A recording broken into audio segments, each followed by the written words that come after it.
La última estrofa, que dice así: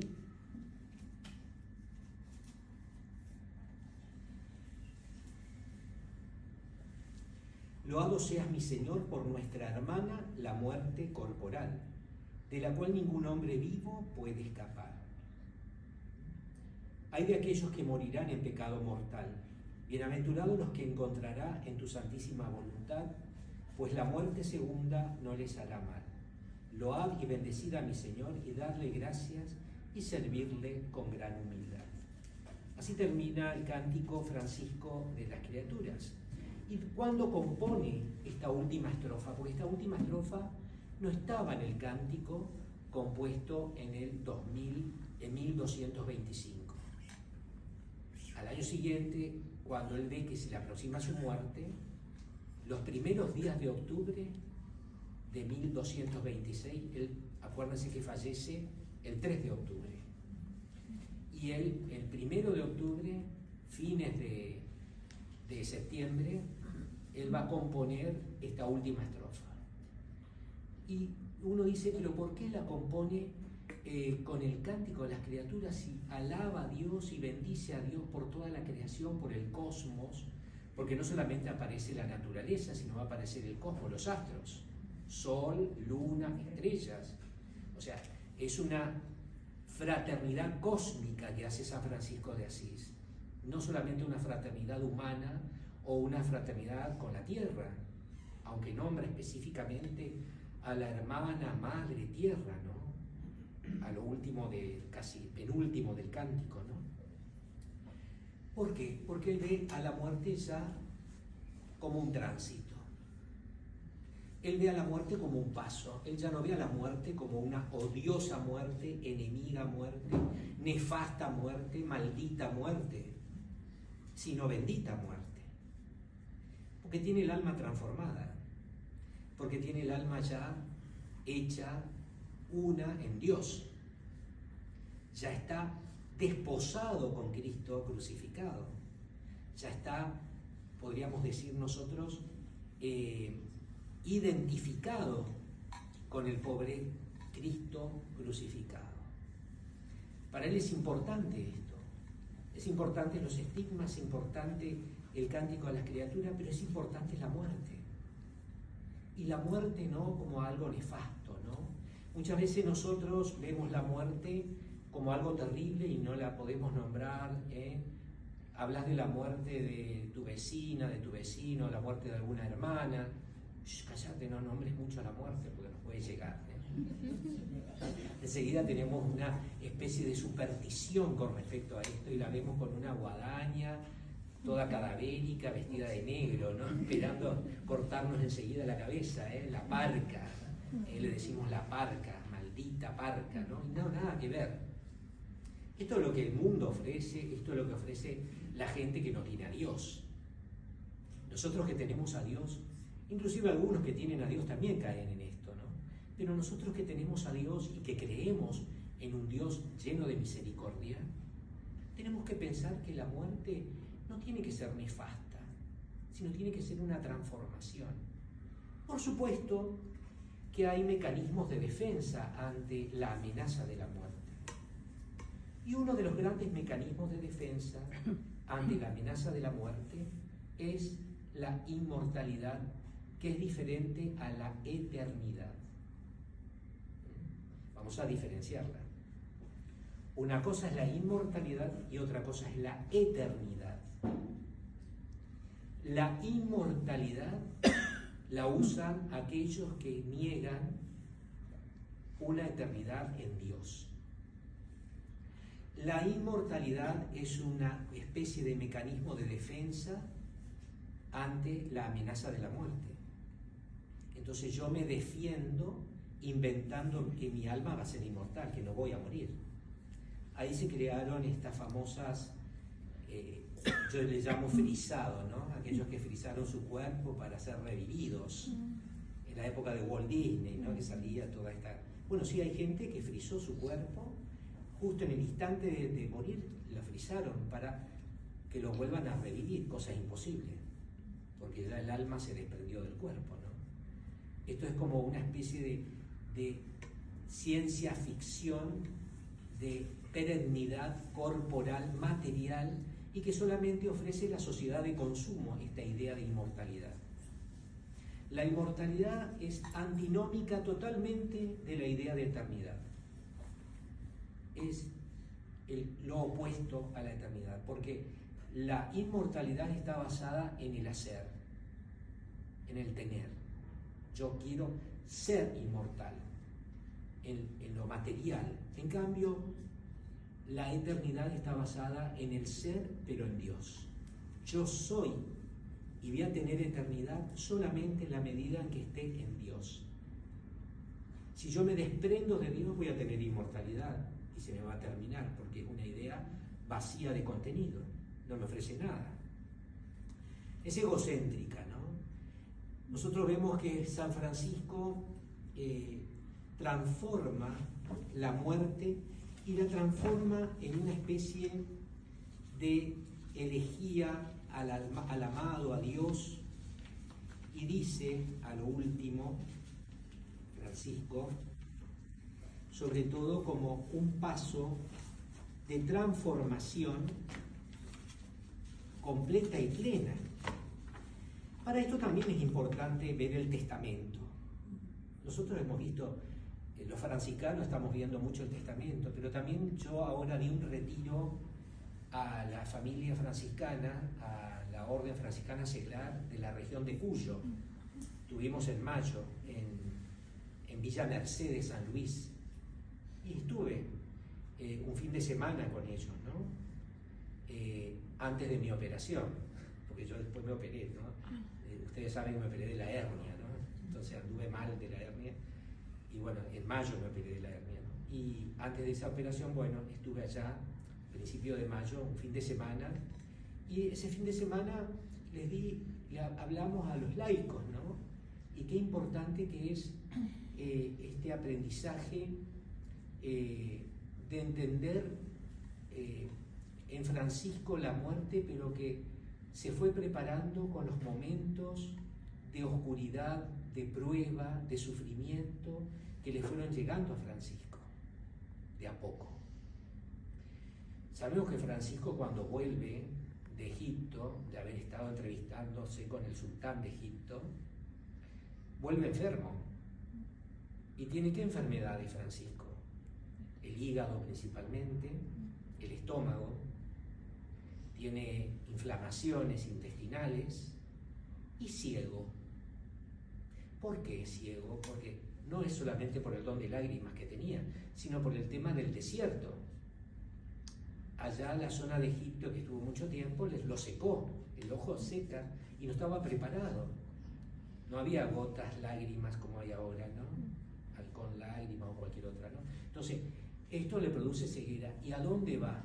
A San Damián. ¿Quién está en San Damián? Las damas pobres. ¿Quiénes son las damas pobres? Las clarisas. Así se llamaban, ¿no? Las damas pobres. Y Clara le prepara una habitación al lado del monasterio con juncos, con un especial cuidado, y lo cuidan a Francisco las hermanas, ¿no? Por supuesto que los frailes van a verlo también, y Francisco, cuando llega, se encuentra que la orden está dividida. La orden de los frailes menores, que estaba llena de hermanos que querían ser clérigos y que buscaban grandes estudios y ciencias. Y él decía que esto no era tan importante, inclusive cuando le escribe a San Antonio, contemporáneo a Francisco, San Antonio de Padua, le dice que el estudio no apague el espíritu de oración y devoción al cual estamos llamados. Él tenía mucha desconfianza de aquellos que se creían grandes doctores y grandes intelectuales, pero estos intelectuales son los que ocasionan la división. ¿Y qué hacen con la regla de él? Una de las reglas la queman, hacen desaparecer la regla, escrita por Francisco. Encima, los hermanos íntimos de él, que son los espirituales, León, Maceo, Junípero, Rufino, se separan, sobre todo Rufino.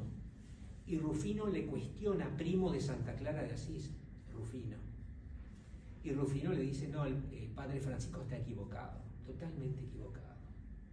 Él quiere que vivamos en chozas, que vivamos todos juntos, amontonados, así. Y es importante la oración, es importante la contemplación. Entonces se retira y se va, Rufino. Y esto le duele un montón a Francisco, muchísimo. Entonces quiero leerle esto. Dice: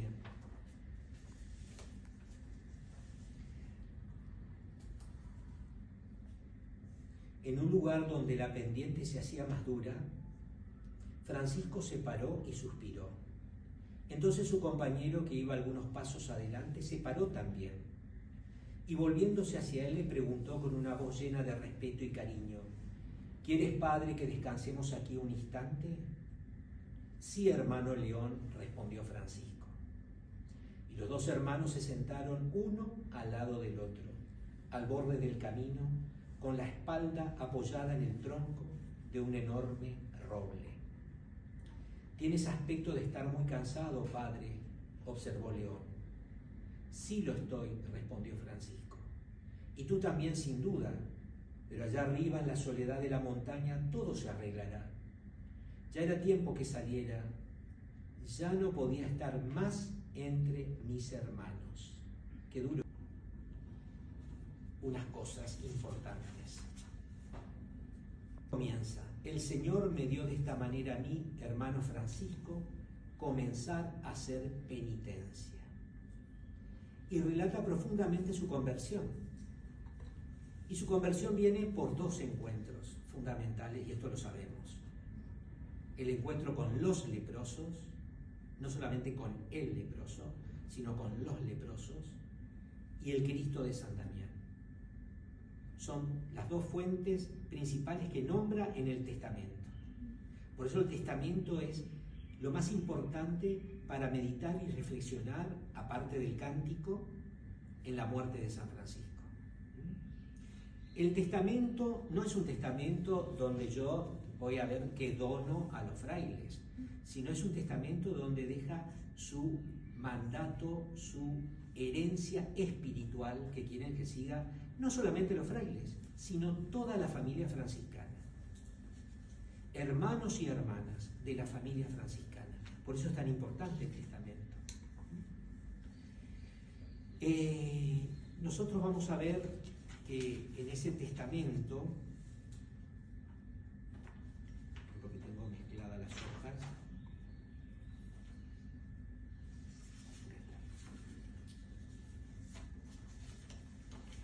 en ese testamento Francisco va a repetir y va a decir que los leprosos lo han cambiado. El Señor mismo me condujo entre ellos y practiqué la misericordia con ellos. O sea, el Señor lo condujo a los leprosos y practicó. Y lo que antes me resultaba chocante y no me atraía, me resultó dulce. ¿Cuál es la palabra clave? Practiqué misericordia con ellos. La misericordia es la palabra clave en el testamento, ¿no? La vida de Francisco cambió no porque eligió la pobreza, sino porque mostró misericordia. Por supuesto, la pobreza fue el camino para alcanzar la misericordia, lo vamos a negar. La pobreza es uno de los núcleos importantes de la espiritualidad franciscana, pero esa pobreza le ayudó a alcanzar misericordia y a tener misericordia y a vivir la misericordia. ¿Qué significa que primero pone a los leprosos y después pone al Cristo de San Damián? ¿Por qué en el testamento pone primero a los leprosos y no al Cristo de San Damián y luego tendría que poner a los leprosos? Porque en los hermanos, Francisco, en el que sufre, porque el leproso sufre, va a encontrar el rostro de Cristo. Va a encontrarse verdaderamente con Cristo en los hermanos, no sin los hermanos. Por eso es importante la fraternidad en esta espiritualidad, ¿no?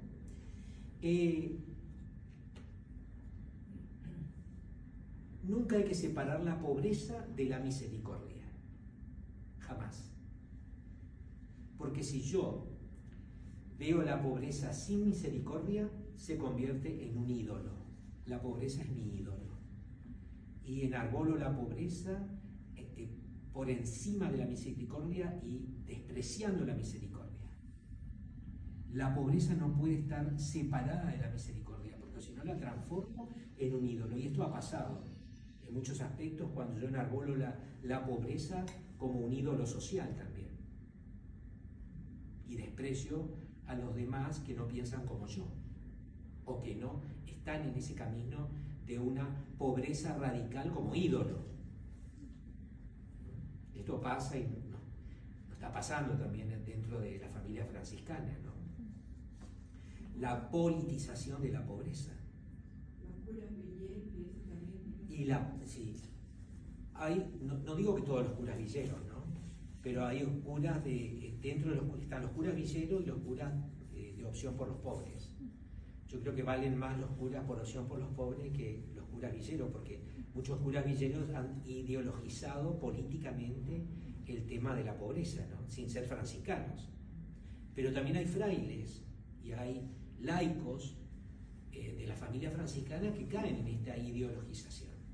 Y en esta ideologización de la pobreza han mechado corrientes políticas extremas de izquierda. Esto es evidente, hay análisis hecho de esto, hay estudios hechos de esto y parece que es así. Para no caer nosotros, digo, ¿no? Es verdad que cada uno puede tener su idea política.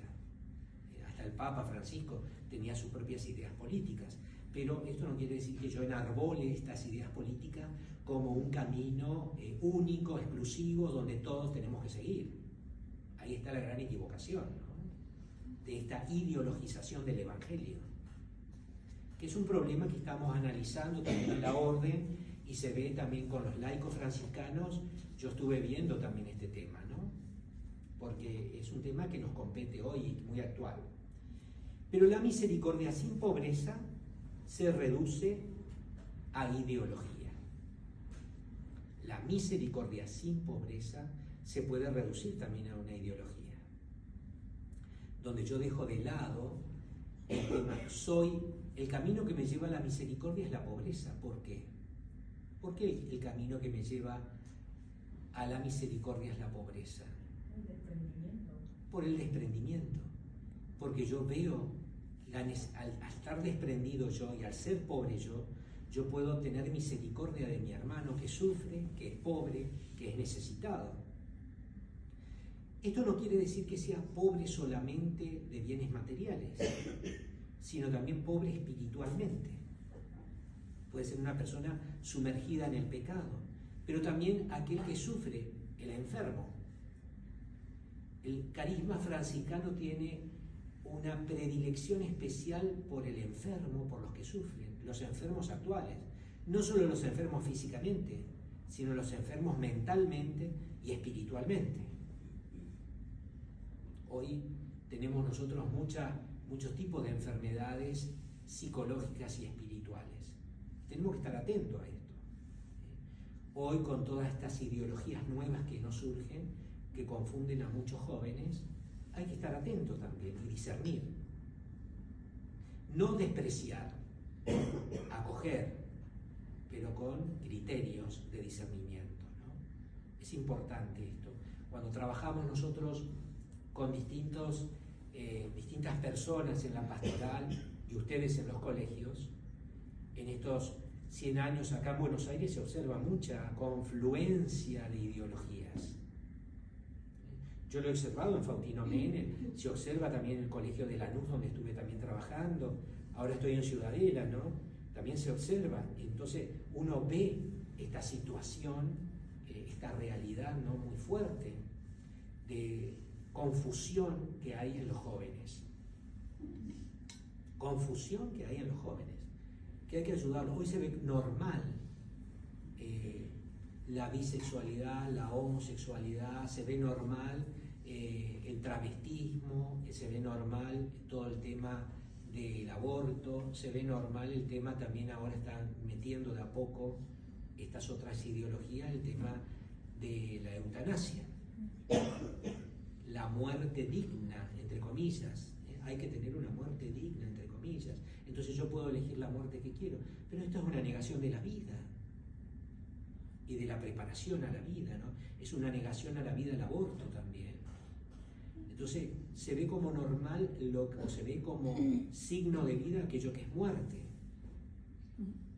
Hay confusión, entonces nos toca a nosotros no callarnos.